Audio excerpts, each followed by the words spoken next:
Would a person like to lose a competitive match because he or she started on the wrong side of the court due to a scoring error? No, I don't think so. Scoring tennis is a complex system of rules that a person must learn before he or she plays the game. Otherwise, there might be discrepancies on the court that could result in the upset of one of the players. Many people like to start playing tennis because it is very easy to grab a friend, very few equipment, and head to a local court to play. However, many people do not know how to score a match of tennis. I am here to quickly inform you on the basics of how to score a tennis match. I've been playing tennis since I was 6 years old. Many instructors have taught me the specific rules of tennis. I have also played on many teams and in many sanctioned tournaments. The basics of scoring tennis begins with the different types of matches that can be played. There is also visual and auditory scorekeeping that is centrifugal in the sport of tennis, as it allows viewers to keep up with the match. Finally, players must know basic knowledge of the point system in order to keep away from confusion. To begin, there are many different styles of matches that can be played in the sport of tennis. According to Tennis Companion, there are many different frameworks in the sport of tennis. This means that you can be playing a match of tennis that is being scored differently from the person playing right beside you. I will now discuss the two most common types of frameworks in the sport of tennis. A match that is played to the best of 3 sets. This match consists of 3 sets. The person to win 2 sets wins the entire match. There is no tiebreak in this certain type of match, as the 3rd set determines the winner.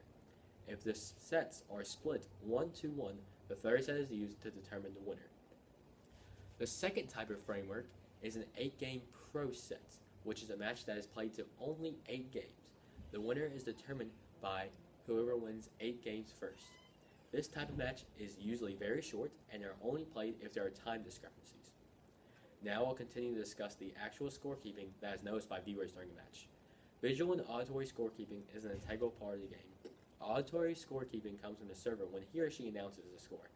Visual scorekeeping comes from a scoring meter that is updated throughout the match.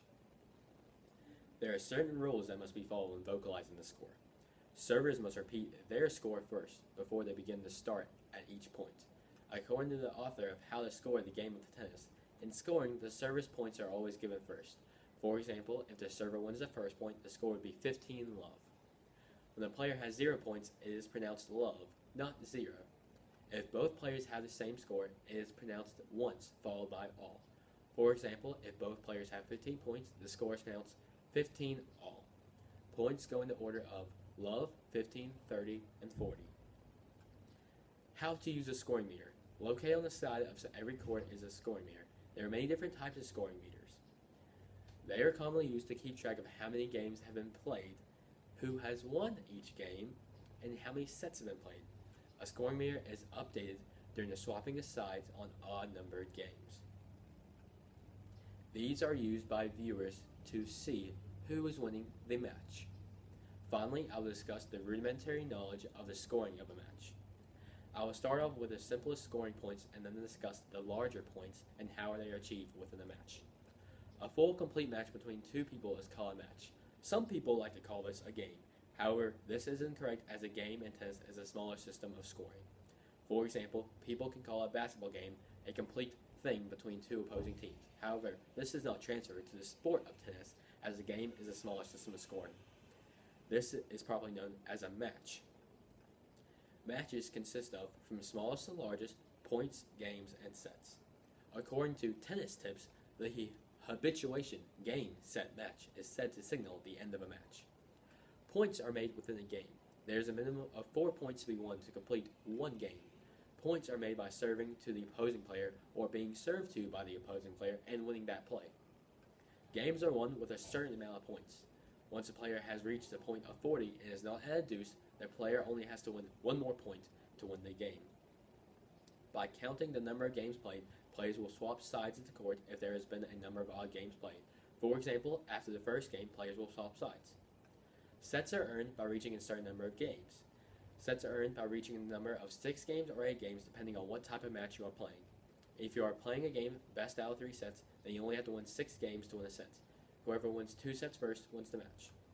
The sport of tennis is becoming more popular among youth and is becoming an encouraging sport in intramural organizations across colleges. As we conclude today, I hope you know the basics of how to keep score in tennis. Visual and audible scorekeeping, different styles of matches, and basic structures of a match are essentials to remember if you want to start a match with a friend. So, when you're playing against someone else, there is no need to become upset at a score because you will know how to effectively keep score.